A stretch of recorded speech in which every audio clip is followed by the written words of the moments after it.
Live. Good morning and welcome to Coffee with the Librarian here at the headquarters branch. We made it home.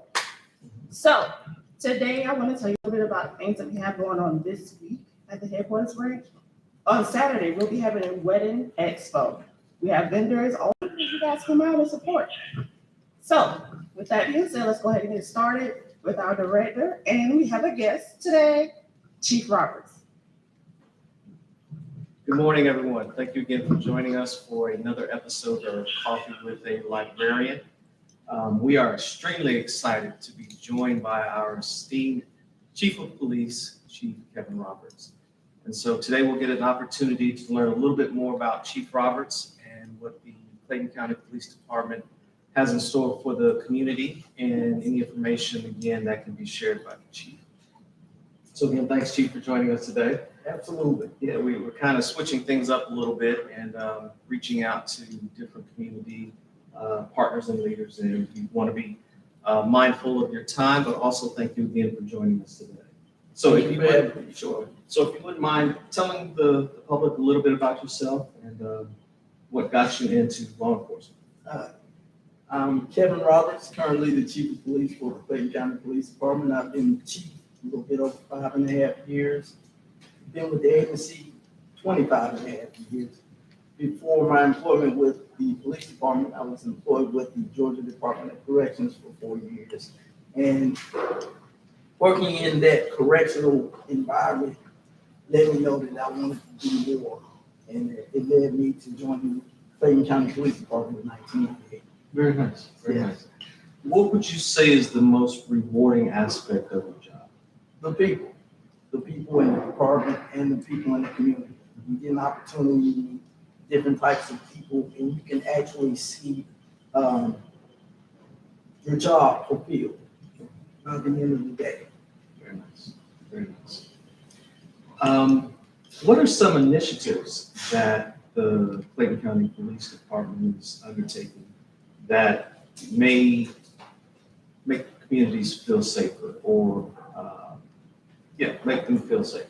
So over the past year, we were able to collaborate with our city partners to establish our first multi-jurisdictional crime suppression unit, which is CAGE, and they're working in the cities and unincorporated Clayton County because the thought process is the county is not safe unless the counties and the cities within are safe. And what's great about that is the city chiefs and of course myself came together and thought it would be prudent to combine our resources to make this unit to hopefully reduce violent crime in the area. Additionally, one of the largest components of our crime problem relates to gun safety. So we've been interacting with the community on a regular basis through our neighborhood watches and our HOAs, sending messages about gun safety, securing our weapons at all the time. And then thus far this year, we've had our first 2 gun buyback initiatives through the police department. And between those 2 initiatives, within a period of 60 days, we were able to remove 142 guns. Now, the thought process is this. With the gun buyback, we were compensating citizens for turning their weapons. And you might think, well, how does that help the community? Well, oftentimes what we find is throughout property crimes such as burglaries or Indian autos, weapons are stolen from homes and cars. Well, if we have weapons in homes that are not necessarily desired to be in that space anymore, then it's prudent on our part to remove those weapons because if your home is broken into and you have an arsenal, but you really don't want the weapons anymore, what better way to make sure there are less guns available to those who might participate in criminal enterprise than to remove those weapons. Within a 60-day period, 142 guns that are not as available for criminal activity as they were prior to. That's pretty significant. It is. Which is a good segue to my next question. In addition to the weapon buyback program, is there additional advice that you would give to the general public on how to make their community safe or their households and their vehicles safer?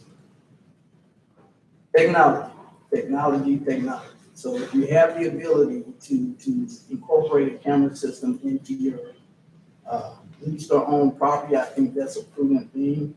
because criminals pay attention to those areas that are not as secure as they might need to be. So that first piece of advertisement is that visual camera that may be monitoring your property. As it relates to gun safety, if we're going to have weapons in our vehicles, I advocate that you take your weapon with you, but if you're going